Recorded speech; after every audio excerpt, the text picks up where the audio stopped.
Hey, what's up guys, it's LegoHobo910 here with another LEGO video, and in this video I'm reviewing set number 76117, the DC Superheroes Batman Mech vs. Poison Ivy Mech. So let's get right into the review. The first build here is a jetpack for the first ever version of Firefly in LEGO. We're going to take a closer look at him and his weapons later. We are going to take a look at the flamethrower here, though, as it is connected to the jetpack. I think this is a pretty cool use of these semi-new, but not really new, flame and splat burst pieces that came out, I believe, 2018. They've been around a little while now, and he has a combination of two of them here connected to a radar dish and a couple cones to make the fire coming out the bottom, the small little splat there, as well as the kind of burst. And then he also has two identical small bursts coming down the side connected to that. The jetpack just connects him with one of those clear neck bracket pieces, as you can see in there. I think the jetpack build does look pretty cool. It's a little bit oversized, but not too bad. It also, I like the shaping there, it looks pretty cool. Then uses a whip piece to connect over to his flamethrower. Here is kind of the hose for it. And the flamethrower here is built with a gunmetal gray, one of these pieces where it's a bar with then two studs on either side. And this end has a stud with hole in it for the wire or hose to connect to. And then there's the nozzle where the flame comes out of, and this uses two more of the pieces of these swirl. And then kind of this little, I don't know, fire burst punch piece. There is a little bit of yellow in there, this one especially, which looks kind of awkward, where that's the claw piece, as you can see. But overall, I think this jetpack is pretty cool. It is a bit flimsy, as you can see. Even the weight of the minifig and the flamethrower kind of tips it a bit already. And just the slightest tap, as you can see, that was very gentle. I just barely brushed it, and it toppled over. So it is a bit front heavy. I wish they would have maybe used a bigger dome or expanded the base, but it's still a pretty cool concept. So here's the so-called Poison Ivy Mech. Big quotations there, as it's really not a mech at all. It's basically just a tree that Poison Ivy's using that kind of has arms and is mildly mech-like, but generally a mech is supposed to be robotic, and this is just a tree. So I don't really know why they called it a Poison Ivy Mech when it's literally a tree. Besides the naming issue, I think this is a pretty cool build, and is a good option for the villain of the set, and looks really big even though it doesn't use many pieces. As you can see, here's the main build of the set, which we'll look at in a second, and it's about similar in height and looks like it could go up against it fairly well, but it still doesn't take up too much of the set. And the main reason for that is this one large kind of trunk piece in the center there, which I've never seen used anywhere else. It's a pretty cool piece. And so that gives it a lot of height without having to use many pieces. I also really like the base. The base here is very detailed with the two different little leaf pieces as well as the brown vines coming down here, which if you really want, you can position up, and also you can twist around the vines to, represent arms trying to maybe fight a character on the ground. Then moving up to kind of her cockpit area, there are two more of the green vine pieces there. I'm just going to pop out Poison Ivy here so you can see how she connects. And they use a large palm leaf piece on top. It's kind of the hood of the mech. And there's two arms, which can rotate at kind of the shoulder and either wrist or elbow areas. These two kind of branches which could represent arms. This one has another one of those branches on it. I've noticed that these pieces can get knocked off really easily, though, especially since that's kind of where you naturally grab to move it around, and you end up pulling it off. So that's just a quick notice. Kind of want to end up grabbing there if you want to move it more properly. And then this other arm here has a stud shooter connected, which can be pulled out and just given to Poison Ivy as a weapon. And it's a brown stud shooter, which I believe is a new color. And then it shoots a projectile there, which is more than just a single stud. I like when they do that. And as you can see here is one of those projectiles. It's a green stud with then one of those red flower pieces on the bottom to, maybe represent like a poisonous flower or something she's shooting. Or maybe just shooting a flower at you and hoping it hits you and hurts enough. But anyway, I think it's cool that they found some way to create a shooting feature without it just being, a tree that shoots things, which doesn't make sense. So I'm glad that they found a way for it to, you know, be flowers and make sense for the character as well as the build here. So this does have one main feature, which is how you're supposed to kind of defeat it. You could take your Batman mech and just punch it, as it does tip at the base here, or you could flick it, or with some of the shooting features later, maybe shoot it, although I'm pretty sure they're not powerful enough. But you can knock it over to, you know, kind of have it defeated and on the ground. And I think that's a pretty cool look. You know, you can have Poison Ivy in there, and then she can get defeated and, you know, get arrested then. So, I think this is a pretty cool build, and looks a lot bigger than the pieces really are. You know, it has a lot, it looks bigger than it really should be based on the piece count, and it is a good build for the villain of the set. Here is the Bat Mech, which I think looks pretty cool. I like the black and gray color scheme, as well as this introduces what I believe is a new piece, and also has some pieces which aren't exactly new, but I haven't seen before. And those pieces in question are the set of Batarangs here, and these came out, I believe, in the last wave of DC sets, but I don't believe I got any of the sets that came with this. So this is actually the first set I have that comes with any of these bat pieces, and I'll be pointing them out as we go along. So let's start at the feet of the mech, and it has these really cool, large kind of spike pieces, as well as posable, I don't really know if I should call them toes, but kind of a toe piece, I don't know, and it looks pretty cool, as well as you can, posable toes allows you to get more balance. As you can see, I just easily put it into a running position there. And the legs are posable at kind of a knee or ankle joint, which is a ball joint.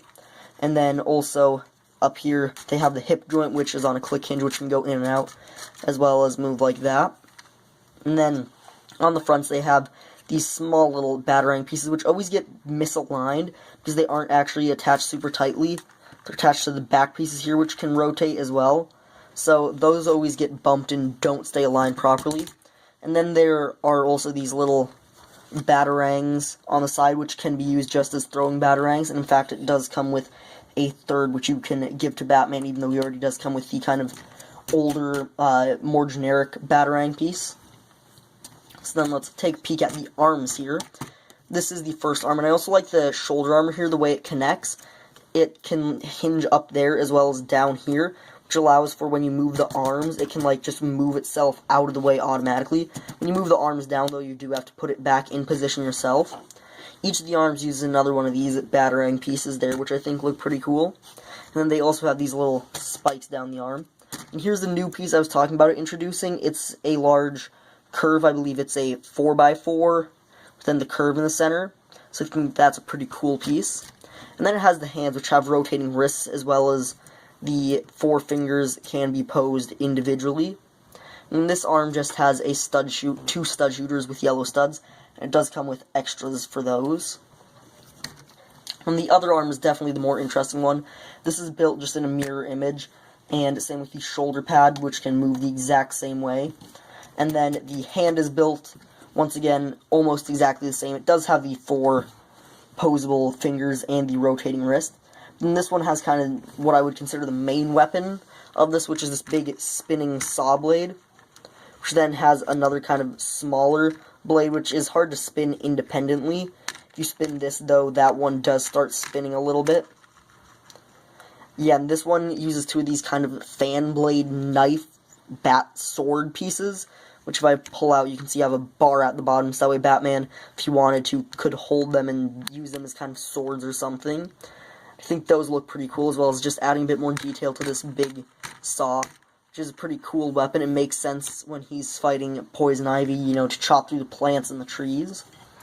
There is one more weapon system, which I'll show you in a second after we look at the cockpit here, where there is these large bat pieces, which I think looks pretty cool. This cockpit opens in 2 sections, this one pulling the bat symbol aside, and this one here. And then there is room for Batman to sit in there. He just connects down onto the floor with some studs there, and then fits in perfectly. His cape does kind of hang out the sides, and the sides are a little open, which is a bit annoying, but it's not too bad. This the panels here also use some more of those potentially new pieces. Then there's another one of these big spikes, which I showed down on the feet here, for the face mask, which then has 2 stickers for eyes there, and then a Nexo shield on top for kind of that head armor with the bat logo there. And then there are 2 little bat ears here as well, and then 2 big fins, bat fins, if you would like.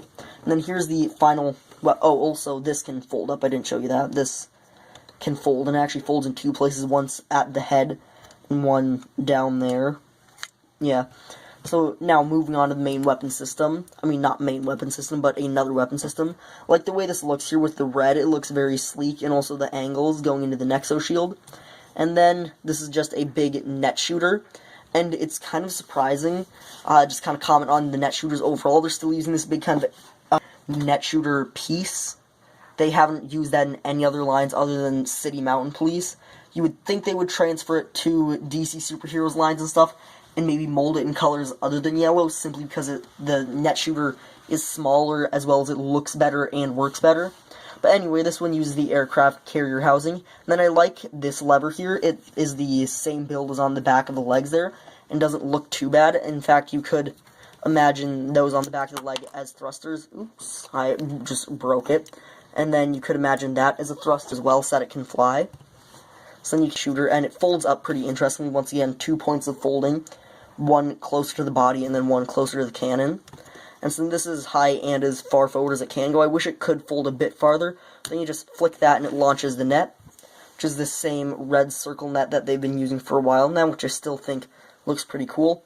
There is the problem with all net shooters of getting in. You gotta kind of like fold it up in a certain way if you want it to fit in properly, and if you want it to actually, you know, deploy and open. Sometimes it just stays crumpled, and hardly ever are you going to open and actually cover a target, because, for example, even if we just take a minifig, it's really not even big enough to properly cover a minifig. Yes, you can, but it's obviously going to be very hard to hit a precise hit on a minifig and perfectly cover them, much less, you know, cover a big Poison Ivy Mech. Though it does work, and you can kind of, you know, just launch it onto something and pretend that it has netted it. Yeah, and also sometimes they come out kind of weak. The net shooters aren't always the best feature and aren't always reliable. Sometimes they can be pretty fun, and I think overall are much better than, in my opinion, stud shooters. Because in stud shooters you lose the studs, and also I think just a net shooter is a more unique and cool thing. So now let's look at the minifigs.